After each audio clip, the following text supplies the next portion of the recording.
नमस्कार दोस्तों, मैं दीपक चौधरी आप सभी का मुस्कान अलवी हिंदी क्लासेस में स्वागत करता हूं। आशा करते हैं आप सभी स्वस्थ होंगे और मस्त होंगे।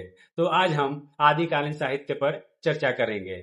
आज हम आदिकालीन साहित्य के जरिए यह समझने की प्रयास करेंगे कि आदिकाल में किस प्रकार की राजनीतिक, सामाजिक और सांस्कृतिक परिस्थितियां थी और लेखक किन परिस्थितियों से होकर एवं किस विचारधारा से रचनाएं रच रहे थे। तो चलिए हम क्लास आरंभ करते हैं। आरंभ करने से पहले मैं आप सभी को एक जरूरी सूचना देना चाहता हूं, खासकर यूजीसी नेट और सेट के परीक्षार्थियों के लिए। जैसे कि हम देखते हैं यूजीसी नेट के नोट्स को लेकर हमें काफी परेशानी होती है। नोट्स को लेकर परेशानी इसलिए होती है क्योंकि हम कभी मूल स्रोत को पढ़ना ही नहीं चाहते। अगर हम मूल स्रोत को सही सही से पढ़ें तो हमें किसी भी प्रकार की नोट्स की आवश्यकता ही ना पड़े। आप खुद से ही अपना नोट्स स्वयं तैयार कर सकते हैं। तो इसीलिए हमने इकाई 7 के सभी कहानियों को एक साथ संग्रहित करके आपके लिए एक बुक तैयार किया है। तो आप इसे हार्ड कॉपी और सॉफ्ट कॉपी के रूप में अपने घर पर मंगा सकते हैं और डिलीवरी चार्ज इसका बिल्कुल मुफ्त रहेगा। साथ ही साथ हमने इकाई 1 हिंदी भाषा का भी एक बुक तैयार किया है जो कि यूजीसी नेट के सिलेबस के अनुरूप तैयार किया गया है, जिसमें हिंदी भाषा के विकास से लेकर हिंदी भाषा के उपयोग, बोली आदि सभी विषयों को इस अनुरूप तैयार किया गया है कि आप आसानी से यूजीसी नेट के सभी प्रश्नों को हल कर सकते हैं।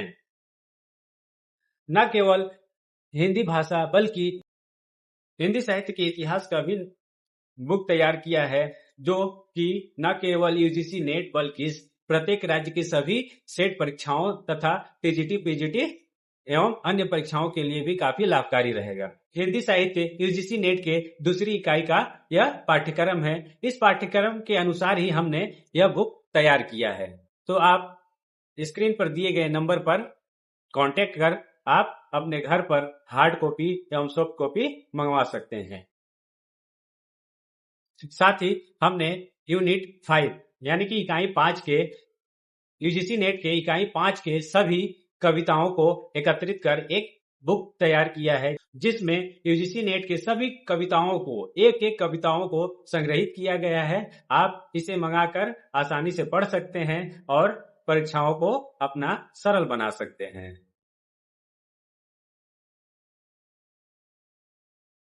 और हमने भारतीय एवं पाश्चात्य काव्य शास्त्र का भी बुक तैयार किया है, जिसमें यूजीसी नेट द्वारा दिए गए पाठ्यक्रम के अनुरूप हमने सभी विषयों को विस्तृत रूप से हमने बुक तैयार किया है। आप इसे लेकर अपने परीक्षाओं को काफी आसान बना सकते हैं। और हमने यूजीसी नेट के इकाई 8 के सभी नाटक यूजीसी नेट के सभी नाटक को हमने एकत्रित कर सभी पुस्तक को एक साथ एकत्रित कर हमने एक बुक तैयार किया है, जिसमें सभी नाटक को संकलित किया गया है। आपको नाटक पढ़ने के लिए अन्य बुक की आवश्यकता नहीं पड़ेगी। आप हमारे द्वारा संग्रहित किया गया नाटक का संकलन उठाएं और आसानी से सभी नाटक को एक ही पुस्तक में पा सकते हैं। तो आप अगर नोट्स को अपने घर पर फ्री डिलीवरी के साथ पाना चाहते हैं तो आप हमारे चैनल पर दिए गए नंबर एवं कॉन्टेक्ट स्क्रीन पर दिए गए कॉन्टेक्ट नंबर पर कॉन्टेक्ट कर सकते हैं और सभी नोट्स को आसानी से आपके पास प्राप्त कर सकते हैं। जिनको भी यूजीसी नेट हिंदी की पुस्तकें ऑर्डर करनी है वह हमें मैसेज कर सकते हैं। पुस्तक आपके पते पर पहुंचा दिए जाएंगे।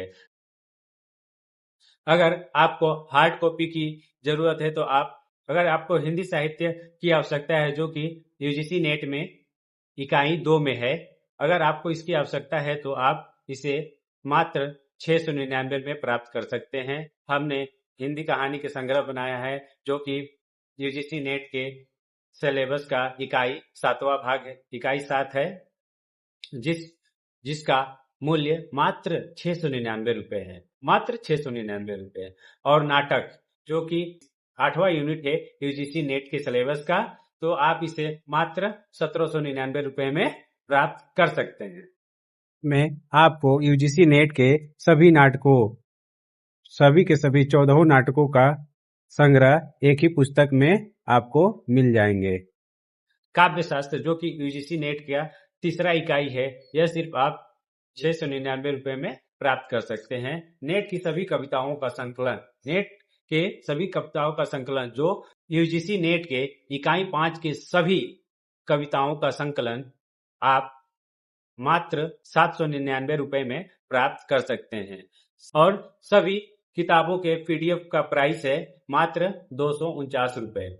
जिनको भी पुस्तकें ऑर्डर करनी है, आप दिए गए नंबर पर कांटेक्ट करें। आपके घर के पते पर पुस्तकें फ्री होम डिलीवरी के जरिए पहुंचा दिए जाएंगे। आप हमसे विभिन्न माध्यमों से जुड़ सकते हैं। आप हमें व्हाट्सएप और टेलीग्राम पर जुड़ सकते हैं। व्हाट्सएप ग्रुप में आप जुड़ सकते हैं, टेलीग्राम के ग्रुप में भी आप दिए गए नंबर के जरिए जुड़ सकते हैं। पिछले क्लास में हमने आदिकाल के विभाजन एवं उसके नाम के बारे में चर्चा किया था कि किस प्रकार विभिन्न विद्वानों ने आदिकाल को भिन्न भिन्न नामों से पुकारा। उन्होंने अपने भिन्न भिन्न मत के अनुसार आदिकाल को भिन्न भिन्न नाम से पुकारा। आज हम आदिकाल के रचनाओं की प्रवृत्तियां, कवियों एवं उनके द्वारा लिखे गए रचनाओं पर विस्तृत रूप से चर्चा करेंगे। आदिकाल का सबसे पहले हम आदिकाल का परिचय देखते हैं। आदिकाल का आरंभ संवत 1050 से 1375 ईस्वी में माना जाता है। यहाँ पर कुछ प्रिंटिंग मिस्टेक है, राइटिंग मिस्टेक है। यहाँ पर होगा संवत 1050 से 1375, यहाँ ईस्वी दे दिया गया है।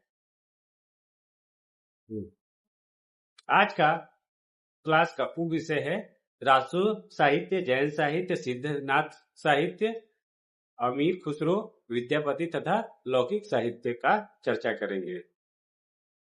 हिंदी साहित्य का प्रथम काल आदिकाल माना जाता है, जिसकी समय सीमा 1050 से 1375 विक्रम संवत है। इसकी भाषा, इसकी आरंभिक भाषा है अपभ्रंश, प्रारंभिक हिंदी, ब्रज एवं राजस्थानी। इस काल की प्रमुख प्रवृत्तियां हैं वीर गाथा, काव्य रासो, धार्मिक साहित्य जैसे जैन, सिद्ध और नाथ परंपरा के साहित्य हुए, प्रारंभिक लौकिक एवं प्रेम काव्य। इस काल में प्रारंभिक लौकिक एवं प्रेम काव्य की रचनाएं हो रही थी। आदिकाल की प्रमुख प्रवृत्तियां कुछ इस प्रकार हैं, जैसे वीर गाथा साहित्य। इस काल में वीर गाथा से जुड़े साहित्य की रचनाएं की जा रही थीं, जिनमें रासो साहित्य जैसे चंद्रवरदाई द्वारा रचित पृथ्वीराज रासो, विशलदेव रासो आदि, और धार्मिक साहित्य भी रचे जा रहे थे। धार्मिक साहित्य में जैन साहित्य, बौद्ध साहित्य, सिद्ध साहित्य, नाथ साहित्य रचे जा रहे थे। इसके पश्चात इसकी प्रमुख प्रवृत्ति है लौकिक अथवा सांसारिक साहित्य। उस समय की जीवन शैली को, उनके कठिनाइयों को काव्य के माध्यम से दर्शाया जा रहा था। आम जन के जीवन शैली एवं कठिनाइयों को भी काव्य के माध्यम से दर्शाया जा रहा था। आदिकाल के प्रमुख कवि और हिंदी साहित्य के प्रथम कवि के रूप में अमीर खुसरो का भी नाम लिया जाता है, और विद्यापति का भी रचनाएं हमें देखने को मिलती है। तो सबसे पहले हम रासो साहित्य पर चर्चा करेंगे। आखिर रासो साहित्य होता क्या है, ये पहला सवाल है। क्यों हम इसे रासो साहित्य कहते हैं? तो रासो साहित्य हिंदी में लिखा गया वीर गाथा कालीन काव्य है, जो विशेष रूप से आदि हिंदी या अपभ्रंश से विकसित प्राचीन राजस्थानी भाषा है। रासो शब्द रस से बना है, जिसका अर्थ होता है आनंद या भाव, यानी ऐसा काव्य जिसमें युद्ध, शौर्य, प्रेम, नायकत्व और देशभक्ति रस से भरे हो। हम देख सकते हैं कि ऐसा भाव जिसमें देशभक्ति हो, शौर्य हो, नायक की महिमा का गान किया जाता हो, ऐसे रस को हम रासो कहते हैं। रासो साहित्य कब शुरू हुआ, ये बड़ा सवाल आता है। आखिर रासो साहित्य की शुरुआत कब हुई? तो यह काल हिंदी साहित्य के आदिकाल, हिंदी साहित्य के आदिकाल 1050 संवत विक्रमी संवत से 1375 विक्रमी संवत के अंतर्गत आता है। कवियों ने अपने राजाओं की वीरता, युद्ध, बलिदान और गौरव का वर्णन किया। इसका समय काल लगभग 11वीं शताब्दी से 14वीं शताब्दी के बीच माना जाता है। इस काल में भारत में छोटे छोटे राजघराने, युद्ध, राजपूती संस्कृति और वीरता का युग था और लगभग प्राय सभी राजघरानों में कवियों का आश्रय होता था और वे अपने राजघरानों का वर्णन करते थे, उनके शौर्य एवं पराक्रम का वर्णन करते हुए काव्य की रचना कर रहे थे। तो चलिए देखते हैं रासो साहित्य की विशेषताएं। पहली विशेषता है वीर गाथा प्रधानता।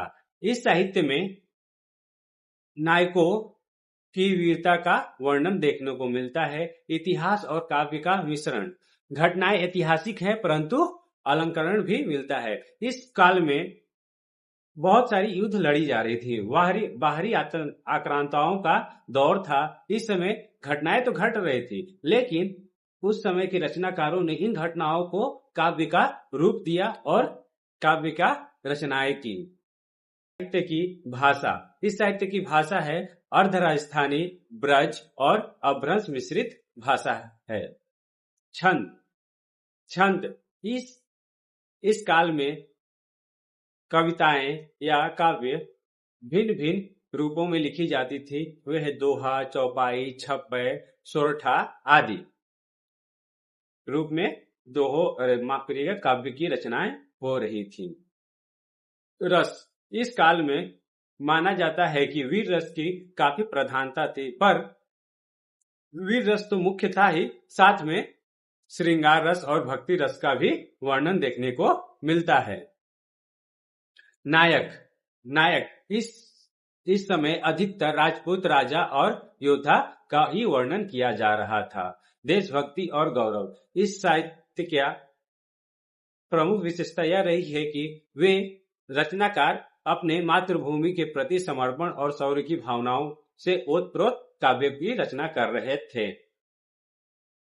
रासो साहित्य के कुछ प्रमुख कवि और उनकी रचनाएं। रासो साहित्य के सबसे प्रमुख कवियों में से नाम आता है चंद्र बरदाई। उनकी सबसे प्रमुख रचना है पृथ्वीराज चौहान का जीवन पर आधारित पृथ्वीराज रासो। दूसरे कवि सरंगधर माने जाते हैं, जिनकी रचना है सरंगधर पद्धति। इसमें संस्कृत एवं प्राकृत का ज्ञान का ग्रंथ है। ग्रंथ में रासो परंपरा का प्रभाव देखने को स्पष्ट रूप से देखने को मिलता है। अगले रचनाकार दलपति विजय जी हैं, जिनकी रचना है फुमाड़ रासो। मेवाड़ के राणा फुमाड़ की वीरता का वर्णन इस रचना में देखने को मिलती है। बुंदेलखंड के वीर आल्हा उदल की वीर गाथाओं का वर्णन इस रचना में देखने को हमें मिलता है। इस कड़ी में अगले कवि हैं नरपति नाल्हा, जिन्हें विशल देव रासो की रचना की, जिसमें अजमेर के राजा विशल देव रासो की वर्णन देखने को मिलता है।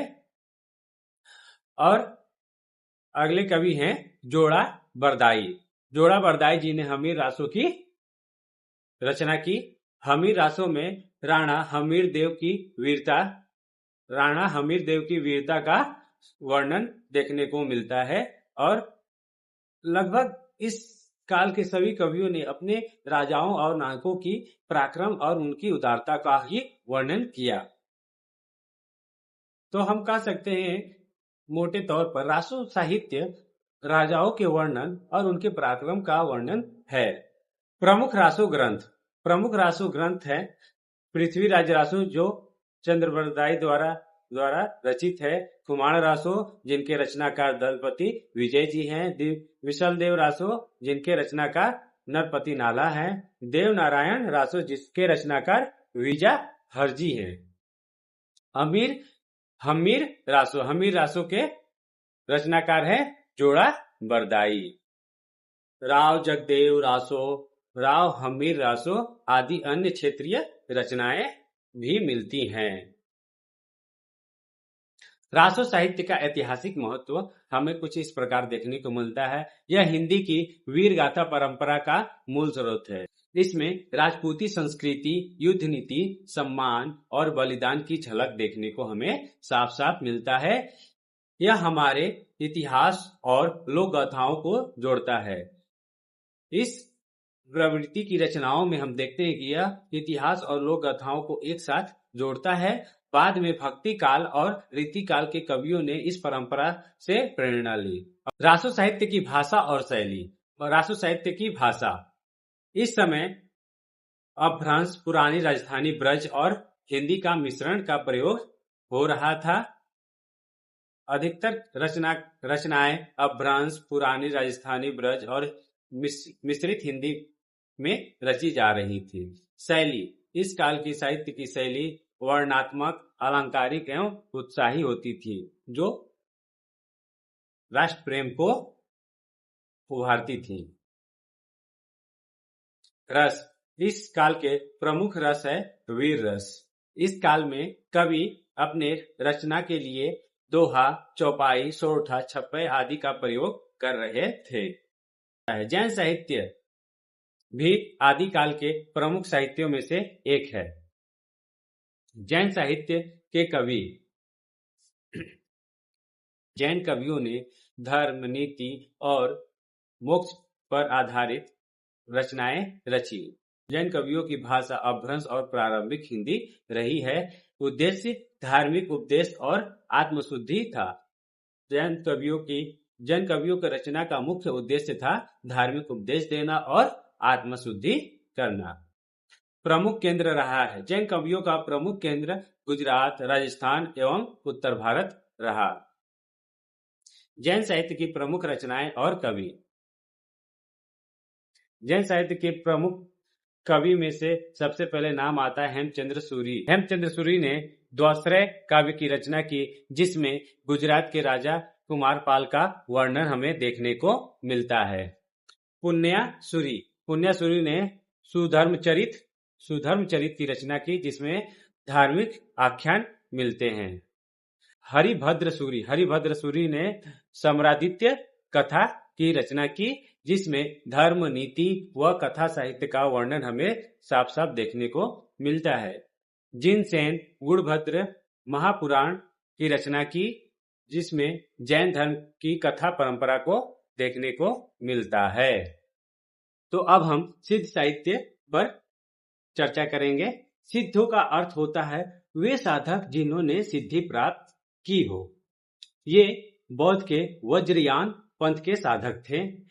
इनकी रचनाओं का विषय था आत्मबोध, योग, ज्ञान तथा तत्व ज्ञान। इनकी भाषा संध्या भाषा थी, अर्थात अर्धमागधी और अपभ्रंश का मिश्रण। और सिद्ध साहित्य का समय सीमा लगभग 8वीं शताब्दी से 12वीं शताब्दी तक मानी जाती है। सिद्ध साहित्य के प्रमुख कवि एवं उनकी रचनाएं। सिद्ध साहित्य के प्रमुख कवि में से पहला नाम आता है सरहपा। सरहपा का रचना डोहोपोस काफी प्रमुख है, काफी महत्वपूर्ण है। आप इसे ध्यान में रखेंगे। डोहोपोस विषय है, इस रचना का विषय है बोध व योग का ज्ञान। बोध व योग का ज्ञान। दूसरे कवि हैं लुईपा। लुईपा ने 84 सिद्धों में प्रमुख की रचना की, जिसका विषय है ध्यान योग। इस रचना का मुख्य विषय है ध्यान योग, कि हम किस प्रकार ध्यान करें और साधना योग पर अपना ध्यान केंद्रित कर सकते हैं।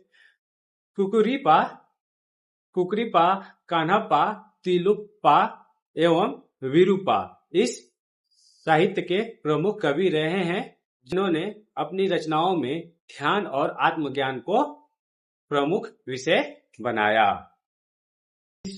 साहित्य की प्रमुख भाषा रही है संध्या भाषा, और इस साहित्य में हम साफ साफ सांकेतिक और रहस्यात्मक अभिव्यक्ति को देख सकते हैं।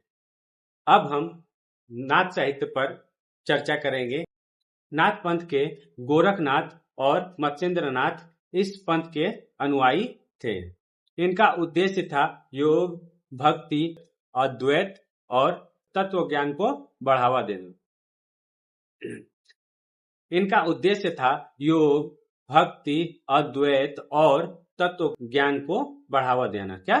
तत्व ज्ञान को बढ़ावा देना। नाथ साहित्य के कवियों का रचना करने का मुख्य विषय रहा है सांसारिक मोह से मुक्ति और परमात्मा से एकत्व होना, यानी परमात्मा से मिलना।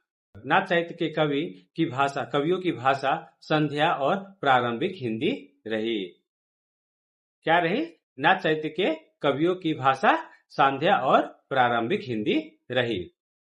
नाथ साहित्य के प्रमुख कवि एवं उनकी रचनाएं। गोरखनाथ इनके सबसे प्रमुख कवि माने जाते हैं। गोरखनाथ ने गोरखवाणी की रचना की, जो सिद्ध सिद्धांत पद्धति एवं योग व ध्यान पर ग्रंथ लिखा गया है। दूसरे हैं मत्स्येंद्रनाथ। मत्स्येंद्रनाथ नाथ पंथ के प्रवर्तक कवि थे। मत्स्येंद्रनाथ नाथ पंथ के प्रवर्तक थे। इनके पश्चात चलननाथ जी का नाम आता है। चलननाथ, जलंधर नाथ, जो योग मार्ग के प्रचारक हुए। इस साहित्य के कवियों का भाषा शैली था सरल, तत्वमूलक एवं रहस्यमयी। आदिकाल के प्रमुख कवियों में से एक कवि का नाम है अमीर खुसरो, जिनका जन्म 1253 ईस्वी में एवं स्वर्गवास 1325 ईस्वी में हुआ। प्रसिद्ध कवि, संगीतज्ञ और सूफी संत थे। दिल्ली सल्तनत के कवि अलाउद्दीन खिलजी के दरबारी कवि रहे।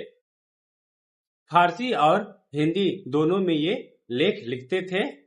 हिंदी में प्रथम कवि माने जाते हैं। अमीर खुसरो हिंदी में प्रथम कवि माने जाते हैं जिन्होंने हिंदवी भाषा को गौरव दिया। इन्होंने हिंदी और फारसी को एक साथ जोड़कर हिंदवी भाषा को गौरव दिया।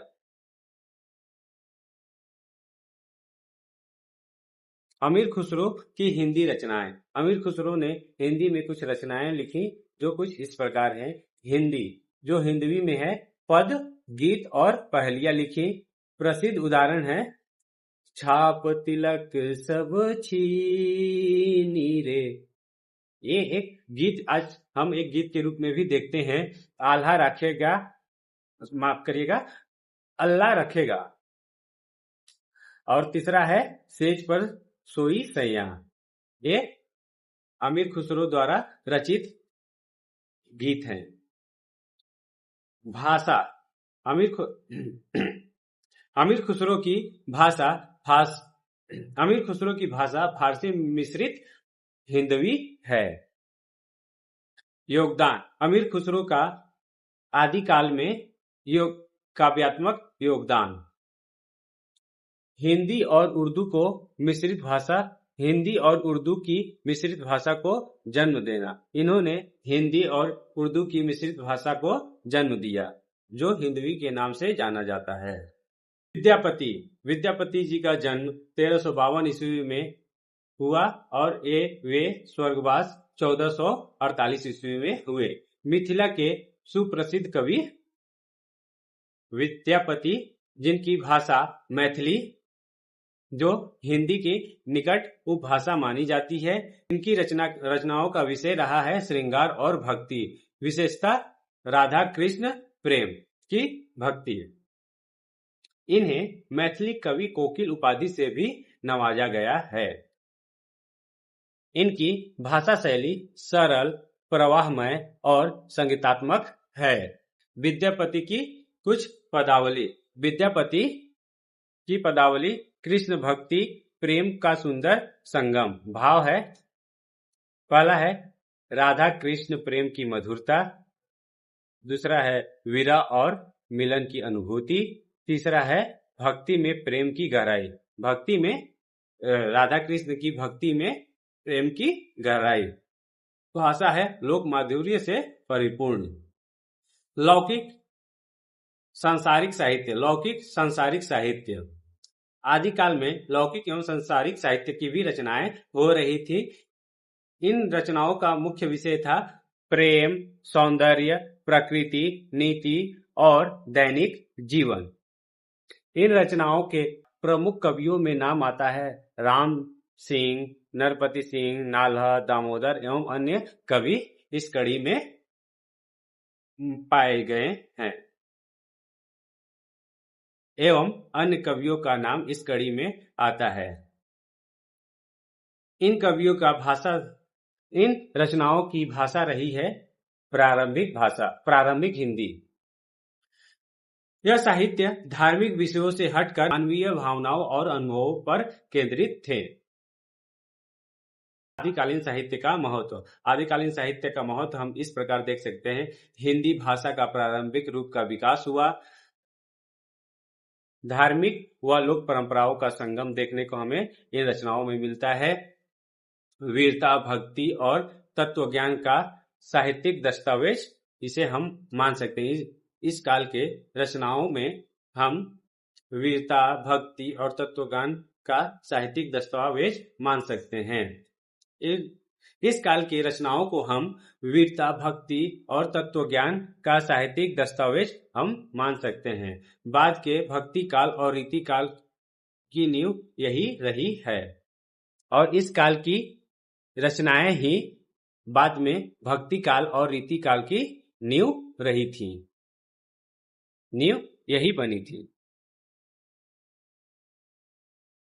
ये रहे हमारे संदर्भ ग्रंथ डॉक्टर आचार्य रामचंद्र शुक्ल द्वारा रचित हिंदी साहित्य का इतिहास, डॉक्टर नामवर सिंह का हिंदी साहित्य के विकास की रूपरेखा, हजारी प्रसाद द्विवेदी की आधुनिक हिंदी साहित्य।